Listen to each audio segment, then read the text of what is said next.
صفحہ number 836، page 836، سورت سبا۔ آج انٹروڈکشن ہے آپ کے سامنے سورت سبا، صفحہ نمبر 836۔ ناظرین، کتاب کا نام ہے توضیح القرآن، آسان ترجمہ قرآن تشریحات کے ساتھ، از مفتی محمد تقی عثمانی۔ اعوذ باللہ السمیع العلیم من الشیطان الرجیم، بسم اللہ الرحمن الرحیم۔ الحمد للہ وکفی وسلام علی عبادہ الذین اصطفی۔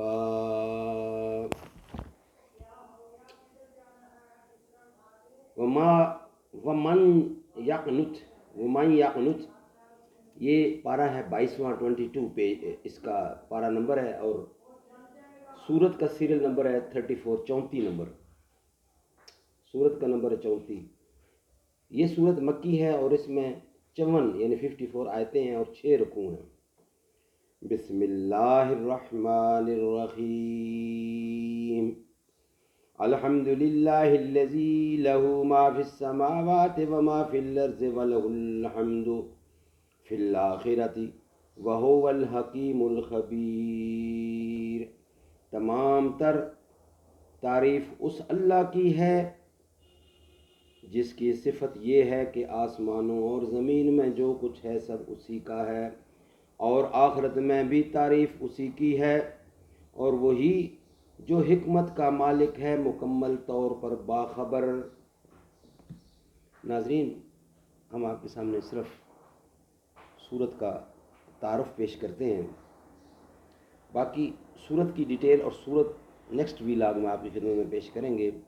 ہمارے اس پلان میں، اس پروگرام میں، اس ویلاگ میں صرف سورت کیوں نازل ہوئی، اس کی فضیلت کیا ہے، اس کی اہمیت کیا ہے اور اس کا تعارف کیا ہے، صرف اتنا کچھ ہم بتاتے ہیں۔ سورت سبا جو کہ اپنے سیریل کے حساب سے 34 نمبر پہ ہے، یعنی اپنے نمبر کے حساب سے 34 نمبر پہ ہے قرآن کریم میں۔ اس سورت کا بنیادی موضوع اہل مکہ اور دوسرے مشرکین کو اسلام کے بنیادی عقائد کی دعوت دینا ہے۔ اس سلسلے میں ان کے اعتراضات اور شبہات کا جواب بھی دیا گیا ہے اور ان کو نافرمانی کے برے انجام سے بھی ڈرایا گیا ہے۔ اسی مناسبت سے ایک طرف حضرت داؤد اور حضرت سلیمان علیہ السلام کی اور دوسری طرف قوم سبا کی عظیم الشان حکومتوں کا ذکر فرمایا گیا ہے۔ حضرت داؤد اور حضرت سلیمان علیہ السلام کو ایسی زبردست سلطنت سے نوازا گیا جس کی کوئی نظیر دنیا کی تاریخ میں نہیں ملتی، لیکن اس برگزیدہ پیغمبروں کو کبھی اس سلطنت پر ذرا برابر غور نہیں ہوا، اور وہ اس سلطنت کو اللہ تعالیٰ کا انعام سمجھ کر اللہ تعالیٰ کے حقوق ادا کرتے رہے اور اپنی حکومت کو نیکی کی ترویج اور بندوں کی فلاح و بہبود کے کاموں میں استعمال کیا۔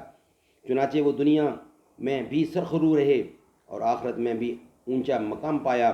دوسری طرف قوم سبا کو جو یمن میں آباد تھی، اللہ تعالیٰ نے ہر طرح کی خوشحالی سے نوازا، لیکن انہوں نے ناشکری کی روش اختیار کی اور کفر و شرک کو فروغ دیا، جس کا نتیجہ یہ ہوا کہ ان پر اللہ تعالیٰ کا عذاب آیا اور ان کی خوشحالی ایک قصہ پارینہ بن کر رہ گئی۔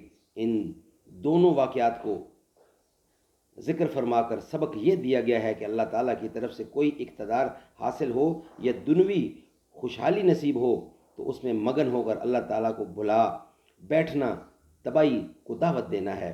اس سے مشرکین کے ان سرداروں کو متنبہ کیا گیا ہے جو اپنے اقتدار کے گھمنڈ میں مبتلا ہو کر دین حق کے راستے میں روڑے اٹکا رہے تھے۔ ناظرین، اگر آپ کو ہمارا ویلاگ پسند آئے تو چینل کو سبسکرائب کریں تاکہ نیکسٹ آنے والا ویڈیو بھی آپ کی خدمت میں پیش ہو سکے، اور کمنٹ سیکشن میں اپنے خیالات کا اظہار ضرور کریں تاکہ ہماری غلطی کو درست کیا جائے آپ کے سبب سے۔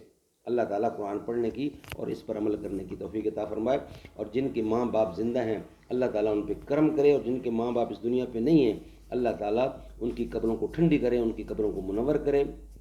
السلام علیکم۔